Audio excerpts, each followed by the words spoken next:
नमस्कार प्यारे बच्चों। दिनांक है आज 18 अगस्त 2020।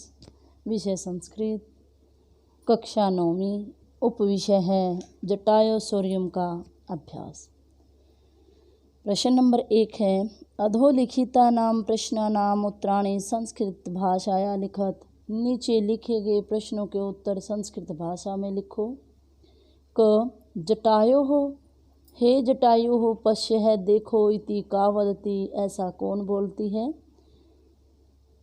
उत्तर है इसका जटायो पश्य इति सीता वदति, यह सीता कहती है। ख है जटायु रावणम किम कथयति, जटायु रावण से क्या कहता है। जटायु रावणम अकथयत, जटायु रावण से कहता है पर दाराभिमर्शनात् नीचां मतिम निवर्ते है, दूसरे की स्त्री के स्पर्श से अपनी नीच बुद्धि को हटा लो हो। धीरे न तत्समाचरित, धीर व्यक्ति को वह नहीं करना चाहिए। यत पर है अस्य विघर्यत, जिससे दूसरे के है निंदा करें। आगे है ग क्रोधवशात रावण है किम कर्तुम उद्धत अभवत, क्रोध के वश से रावण क्या करने के लिए तैयार हुआ, क्या करने के लिए तैयार हुआ था। वाम अंकेन द्वे देहिम परिस्वज्य है, बाईं गोद में सीता को ले करके तलेन आशु, तलवार की मूठ से आशु शीघ्र ही जटायु अभिजंगान है, जटायु पर क्या है प्रहार करता है। आगे है घ पतंगेश्वर श्रेय रावण है कि दृशम चापम सरम भंजय है, पक्षियों के राजा जटायु ने रावण के किस प्रकार चाप सहित धनुष को तोड़ दिया। मुक्तामणि विभूषितम सरम चापम भंजय है, मोतियों और मणियों से सुशोभित धनुष चाप सहित धनुष को तोड़ दिया।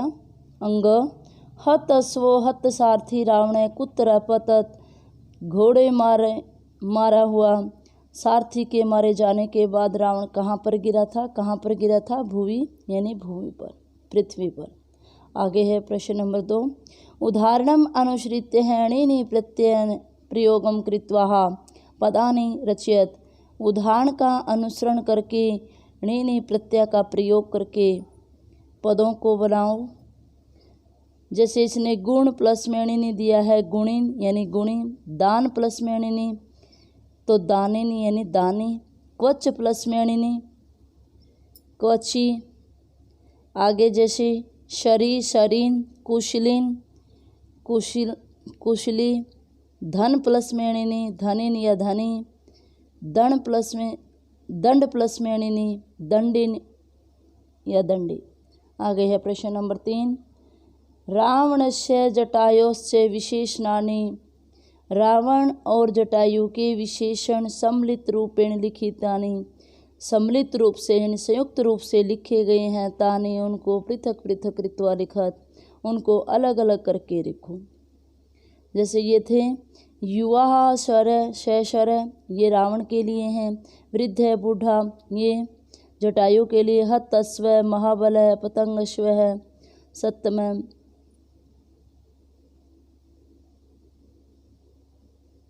रावण की है, सासर है, हतस्व है, भगन धनवह, क्रोध मूर्छित है, शरथ है, कवची शरी, जटायु की महाबल है, पतंग शतम है, महागृध है, खगाधिप है और पतंगेश्वर।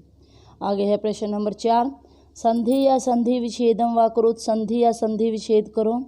हत प्लस में अश्व है, हताश्व, तुंडेन प्लस में अश्य, तुंडान अश्य, ये दीर्घ संधि है, अ और अ मिलके आ है।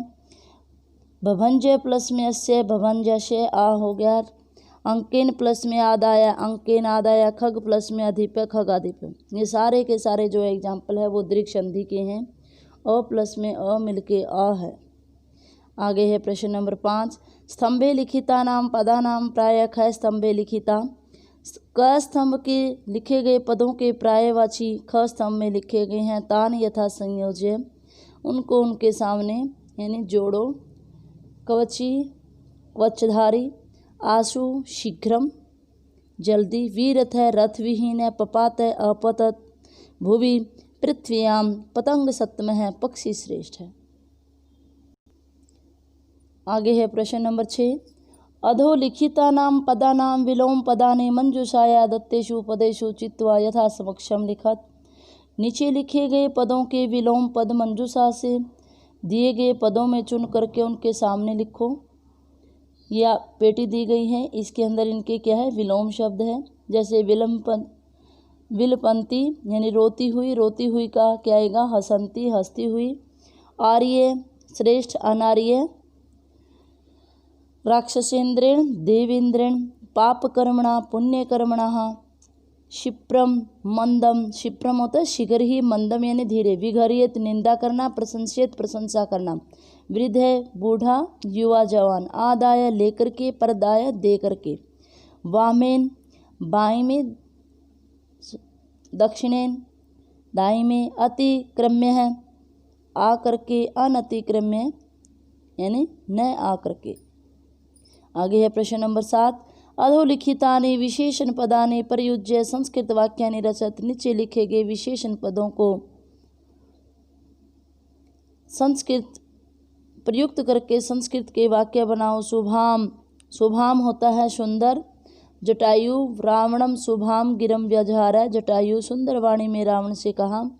हत सारथी मारे गए सारथी वाला, हत सारथी रावण है। भूवि अपत मारे हुए सारथी वाला रावण धरती पर गिर पड़ा। प्रश्न नंबर 3। कवची कवचधारी रावण है, कवची आसीत रावण कवचधारी था। खगाधीप है पक्षी राजा, जटायु खगाधीप है आसीत। वामेन बाई रावण है, वामेन अंकेन वेदहिम आधारियत। रावण ने बाई गोद में सीता को धारण किया। आगे है इस पाठ का अंतिम प्रश्न का ख भाग। उदाहरणम अनुसृत्य समस्त पदम रचयत। उदाहरण का अनुसरण करके समस्त पदों को बनाओ। ये समास दिए गए हैं, समास का समस्त पद बनाना है। क पंचानाम वटानाम समाहार, 5 वटों का समूह पंचवटी। ये सारे के सारे क्या हैं, द्विगु समास दिया गया है, जिसमें संख्या और समाहार का बोध है। वो क्या होता है, कौन सा समास होता है, द्विगु समास। सप्तानाम पदानाम समाहार, सप्तपदी। अष्टानाम भुजानाम समाहार, अष्टभुजी। चतुर्णाम मुखानाम समाहार, चतुर्मुखी। आशा है प्यारे बच्चों आपको ये अभ्यास समझ में आया होगा। इस वीडियो को आप 2-3 बार देखिए ताकि आपको रट्टा लगाने की जरूरत ना पड़े। आपका दिन शुभ रहे, स्वस्थ रहे। धन्यवाद।